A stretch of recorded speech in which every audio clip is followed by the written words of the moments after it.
Welcome to This Is. This thing sucks. Whoa. Are you trying to tell me that Timmy Cook sold me a $3,500 face computer and it is not everything that I ever hoped and dreamed? What are you talking about over here? Do you guys want some tea about overclock media? Do you want me to spill the tea? I thought that this was a waste of money back in the day. Back in the day, like a month ago? and I think it's even more worth a waste of money today. Can we just talk about the Apple Vision Pro for a minute? Because yes, this thing is absurdly expensive. I think one thing that everyone can pretty universally agree is that the engineering is very impressive. It's just really well done. The diminishing returns on this product is so steep, especially with like audio files and stuff like that. It's like the price to performance is a logarithmic scale that just goes bloop. Yeah. But like this one here feels like it goes bloop. And I think that the momentum for the Vision Pro has stalled out quite significantly. So a lot of the reason why I wanted to actually talk about this for this video today, our good buddy Quinn on Twitter the other day was talking about how he had basically decided to not finish up his Apple Vision Pro review because he just doesn't think that Apple cares and that anyone else cares. And it really kind of got me thinking because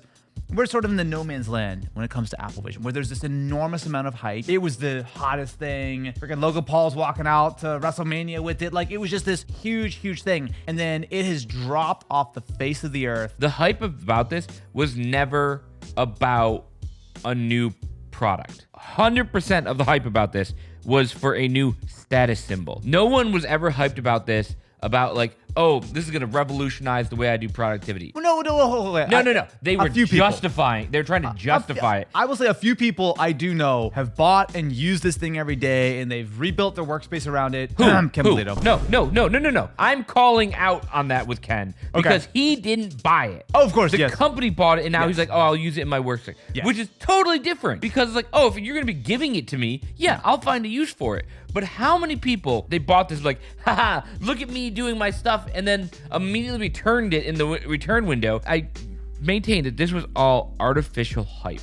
Thank you to Bombas for sponsoring today's video. When it comes to things that you wear every day, like socks and underwear and t-shirts, quality goes a long way. That's Bombas' philosophy, and you can be confident that you're getting premium materials like merino wool and extra long staple cotton. Almost a decade in the making, these are some seriously comfy socks. You'll feel the difference. I do feel the difference. I'm wearing them right now, and they are comfy. They got built-in arch support and no annoying toe seams. They're great for hiking, running, dressing up, or even just chilling and playing WoW for 8 hours like I do. But these socks aren't just good for you. Did you know that socks, underwear, and t-shirts are the 3 most requested clothing items by homeless shelters? For every item you purchase from Bombas, their team will donate one as well. Customers like you have enabled Bombas to donate over 100 million items to people in need, and they're not going to stop. And you'll love what you order, 100% guaranteed. Which means you get free returns, exchanges, whether you bought the wrong size or your dog ate your socks. Nibbler eats all my socks, so I'm really glad that we're doing this. Feel good and do good with Bombas, knowing your purchase is doing some real good in the world. New customers can get 20% off their first purchase. All you gotta do is go to bombas.com/thisis and use promo code thisis20 at checkout. And again, huge thank you to Bombas for sponsoring this video. Whee! Now that we're sort of in the no man's land of Apple Vision, where, the hype has kind of died down, we're a little ways away from WWDC, which is where they're going to announce the next 2.0 version of the software, I'm sure, and theoretically that will sort of inject some more life into it. It also still has not seen an international release. I just think it's really interesting to kind of take a look at where this is and how it's set in, because my fear going into the Apple Vision Pro launch was that it was going to end up like every other VR headset. They're going to find it's incredibly cool, and then the novelty will wear off, and it ends up collecting dust until the next time some new game comes out or whatever, but it doesn't fit into a regular workflow. And I would argue that that is the case for a lot of people, and I think there's a couple of reasons for it. Let's say some positive stuff first, because I do think it's very much like, I don't want this to be like, oh, Vision sucks, because it doesn't. I think Vision OS is phenomenally cool. The fact that you can put your windows everywhere, it is relatively powerful, very smooth, the screens are terrific, a big leap over other VR headsets. There's a lot that this thing does really well. And the fact is, you can beam your Mac display over to it and really use this thing to get actual work done. And I think the big bot here... Me? I like butts. The big downside here is price and practicality. $3,500 is an absurd amount of money when the next closest competition is the Meta Quest 3 at $500. The Meta Quest 2, which is admittedly getting a little bit old right now, the thing's on sale for like $200 right now. The biggest problem with the Apple Vision, right, above the price, above everything else, is that it is not, in my opinion, practical most of the time. Do you really want to live your life with the headset on? Because I'll tell you, I don't. If you are the kind of person who wants to put the headset on and lock into some real work, I think it's a phenomenal tool. I do understand that there is potential here. The problem though, is that what you get out of it is just such an annoying experience. You gotta put it on your face, you gotta strap it on, you gotta deal with charging, you've gotta deal with the fact that it's just sort of uncomfortable. We live in a world where you can do lots of things on lots of devices. I could do most of my workflow on an iPad if I wanted. It's just not as good as a computer. So here's the thing. All right, you can pin your monitors everywhere else. You can literally just buy 5 monitors of good quality and have them set up for less than the cost of this. If you have 5 monitors and you're looking, it's okay, blah, blah, blah, blah, which is why we have the setups we do. With this one, to make it actually functional, you are literally all over the place. Which you is got your floor monitor, your roof monitor. I guess if that's fine if you want, but it's just a worse version of what we have now. I think to me, the Quest 2 and the 3, but especially the 2, feels like it's a great gaming tool. You're not gonna want to use the Quest 2 for productivity. So it is a little bit different. It's kind of like, a cheaper gaming PC versus a high-end MacBook. But here's the thing, it's also cheap enough to get an idea of what it would be like. Yes. So like you could say, oh, I'm gonna spend $200, and I'm like, you'll get 80% of what you'll get from this. I would say a little less than 80%, but you're getting an idea of what it will do. Here's my theory. Okay, go ahead. Oh my God. The reason that Apple only sent it out in the US so they could test and say how many of these ended up getting returned before they said, oh, we're gonna do a worldwide launch, because they want to see if it doesn't work in the US, all right, it's not gonna work anywhere else. US has the highest level of douchebags to income ratio. So they said, how many people bought this and returned it? And I bet you that number is above 50%. Because the only people who really bought these were rich douchebags or content creators or both, all right?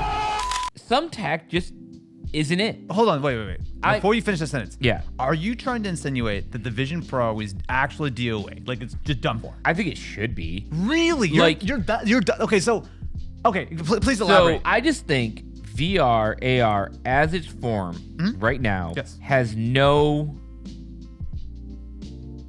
purpose in the way it's being sold. I'm trying to choose my words carefully. Sure. A bulky system like this, again, is just a significantly worse version of everything that we have right now. I don't think harsh, isn't it? That's no. harsh. What actual benefit do you get to this? For me, it is an incredibly good implementation of what they have tried to do as a 1.0 product. And I'm not arguing that point. Yeah, I would argue. My main point is there's tech that has come out and have had a couple things. Look at like 3D TVs. So that was cool, but it was cumbersome. The little bit of coolness is not worth the extra cumbersome. Until this is in here, I just don't think it's worth it. And the problem with that is, you could say, okay, you got to start somewhere, which of course you do.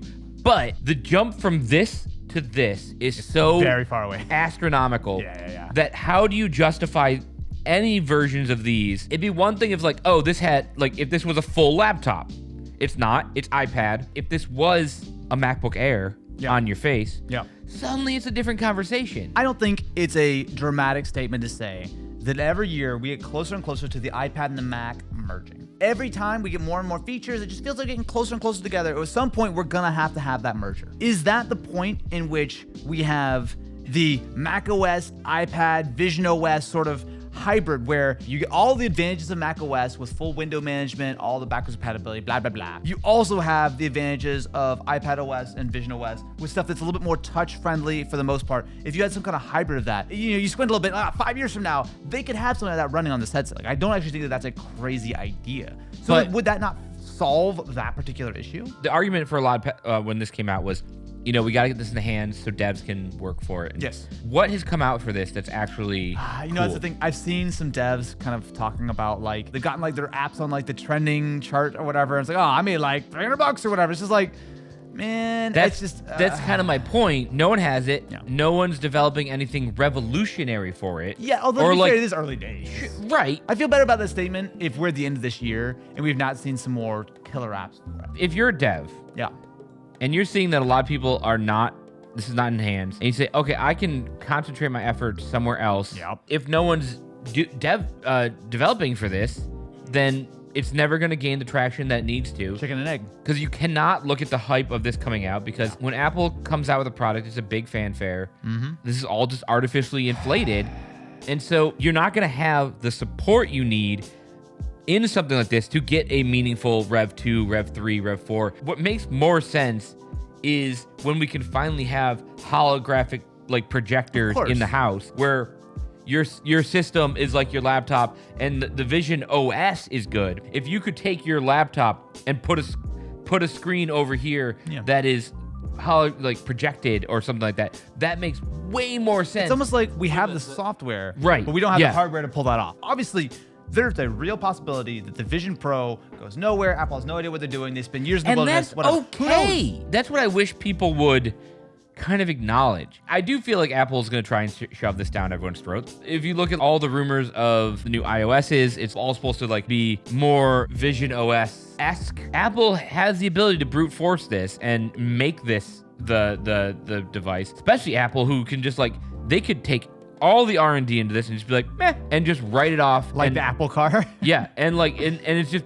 and it'll still be the number 2 company in the world. But here's the thing, it's way too early to call it the Vision Pro. I agree, like, this thing could sell absolutely nothing. They're gonna support it for another 5 years. We're gonna see this thing evolve. We're gonna see the SE and the Gen 3 and blah, blah, blah. They're gonna make it cheaper. It's gonna, Vision OS is gonna get better. There's gonna be more iPhones apps. are still more expensive than, like, are still premium products. The big reason why that's okay for a lot of people is the simplicity of using an iPhone. Sure. Which you do not have with this. So imagine 5 years from now, you can buy one of these for like $1,000, whatever. At that point, Vision OS has gotten to the point where it is less of a hindrance and there's more stuff that you can do with it. Of course, more apps. It's just more developed. You can, I think that's an easy thing to assume. If you could just sort of extrapolate out a few more years of developments, obviously I agree with you in that if this could be integrated in a pair of glasses, that's the end game, right? Yeah. But I think that we're quite far away from this. So there's a lot of stuff that needs to happen between now and then. I think it's way too early to try to say that this is the death of Vision Pro, whatever. Of course not, right? We're in a lull before the next sort of big wave. But there's going to be more. But that lull happened way too fast. I do agree with that. That's my point. It was a very boom and bust kind of thing, which is unusual for Apple products because typically Apple products have a little bit more of an enduring sort of like hype around them.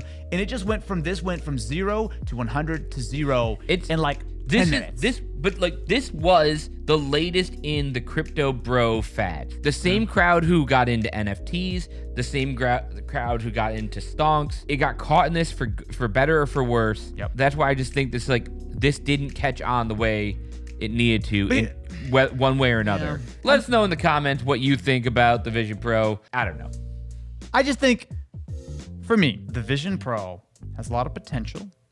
And it's a real coin toss of whether it ends up like the iPad and perpetual not fitting in, never really knowing its space, or if we will look back on this and say the right call. It just need a little bit of time to kind of settle in. I'm very curious. What do you actually think about the Apple Vision Pro? Obviously, almost no one should buy this thing right now. No brainer. Do you think that there's a future for the Vision Pro? Do you think we'll be talking about this the same way we talk about, tablets and computers and whatnot? Or do you think that it's too expensive, too weird, and people are either going to just use a Meta Quest or wait for AR? I'm very curious. Let us know in the comments below. It's really an interesting time. And I think that if you're interested in tech, you got to appreciate what they've done with the Vision Pro. But just because you appreciate something doesn't mean you need to buy it, or I don't know. I don't appreciate you and I want to return you. Like, follow, subscribe, and we'll catch you in the next one.